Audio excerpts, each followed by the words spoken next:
আজ বানিয়ে দেখাবো সুপার টেস্টি অ্যান্ড ক্রিস্পি সুজির তৈরি পেরি পেরি রিংসের রেসিপি। বাচ্চাদের এটা ভীষণই পছন্দের, আর এটা বানানো একদম সহজ। বাইরে থেকে বাচ্চাদের অস্বাস্থ্যকর স্ন্যাক্স না কিনে দিয়ে ঝটপট বাড়িতে 10 মিনিটের মধ্যে রেডি করে ফেলতে পারবেন, আর ওরা এটা খেয়ে ভীষণ খুশি হবে। আশা করছি আজকের রেসিপিটা আপনাদের অনেক ভালো লাগবে। ভালো লাগলে অবশ্যই লাইক, কমেন্ট, শেয়ার করবেন। আজকের স্ন্যাক্সটি তৈরি করতে সবার প্রথমে একটা কড়ার মধ্যে দিয়ে দেবো বাটি মেপে 2 বাটি জল, আর সাথে দিয়ে দেব 1 চামচ মতো লবণ আর 2 টেবিল চামচ মতো রান্নার তেল। স্ন্যাক্সটা একটু ঝাল করার জন্য দিয়ে দিচ্ছি 1 চামচ চিলি ফ্লেক্স। এখন জলটাকে ভালো করে গরম করে নিতে হবে। মোটামুটি 2 মিনিট জলটা গরম করে নেবার পর দিয়ে দিচ্ছি 1 বাটি সুজি। যে বাটি মেপে আমি জল নিয়েছি সেই বাটিরই 1 বাটি সুজি দিয়ে দিলাম। গ্যাসের ফ্লেমটা লো টু মিডিয়ামে রেখে সুজিটাকে রান্না করে নিতে হবে। আর ধীরে ধীরে দেখবেন যে কয়েক মিনিটের মধ্যেই সুজিটা একটা ডোয়ে পরিণত হবে।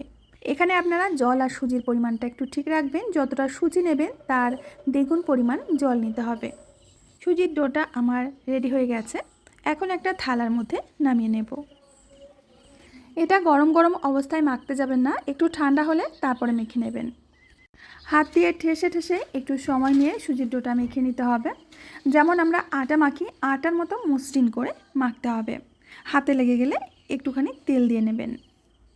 সুন্দর করে সুজির ডোটা মেখে নিয়ে এখান থেকে অল্প অল্প করে ডো নিয়ে নেব। প্রথমে হাতের মধ্যে এইভাবে গোল পাকিয়ে নিতে হবে। তারপর হালকা একটু চাপ দিয়ে তারপরে একটা রিং বানিয়ে নিতে হবে। এটা বানানো কিন্তু একেবারেই সহজ, যে কেউ এটা তৈরি করে ফেলতে পারবে। তো দেখুন বন্ধুরা, খুব সুন্দর একটা রিং আমি তৈরি করে নিয়েছি। আর ওই একইভাবে সমস্ত রিংগুলো আমি তৈরি করে নেব। বন্ধুরা, আশা করছি আজকের রেসিপিটাও প্রত্যেক দিনের মতো আপনাদের অনেক ভালো লাগবে। ভালো লাগলে অবশ্যই লাইক, কমেন্ট, শেয়ার করবেন। আর চ্যানেলটিকে যদি এখনও না সাবস্ক্রাইব করে থাকেন অবশ্যই সাবস্ক্রাইব করে আমার পাশেই থাকবেন। তো দেখুন, সমস্ত রিংগুলো আমি তৈরি করে নিয়েছি। এখন এই স্ন্যাক্সগুলোকে ভেজে নিতে হবে। দেখুন বন্ধুরা, এগুলো দেখতে কতটা পরিমাণে সুন্দর হয়েছে। এখন একটা ফ্রাইং প্যানের মধ্যে তেল গরম হতে দিয়েছিলাম। গরম তেলের মধ্যে একে একে রিংসগুলো ছেড়ে দিচ্ছি। একদম কম গরম তেলের মধ্যে কিন্তু স্ন্যাক্সগুলো ছাড়বেন না, তাহলে সবগুলোই কিন্তু ফেটে যাবে, মানে ছড়িয়ে যাবে।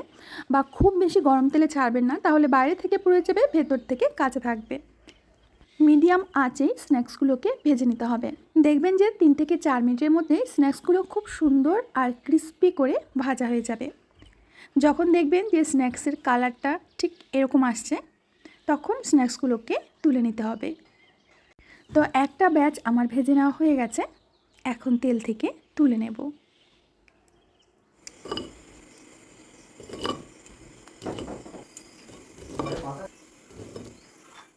ওপর থেকে দিয়ে দেব পেরি পেরি মশলা, আর এটা যদি না থাকে এর পরিবর্তে আপনারা ম্যাগি মশলাও দিতে পারেন।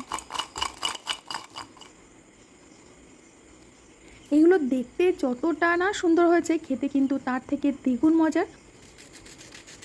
আর এর আওয়াজেই বুঝতে পারছেন কতটা পরিমাণে ক্রিস্পি হয়েছে।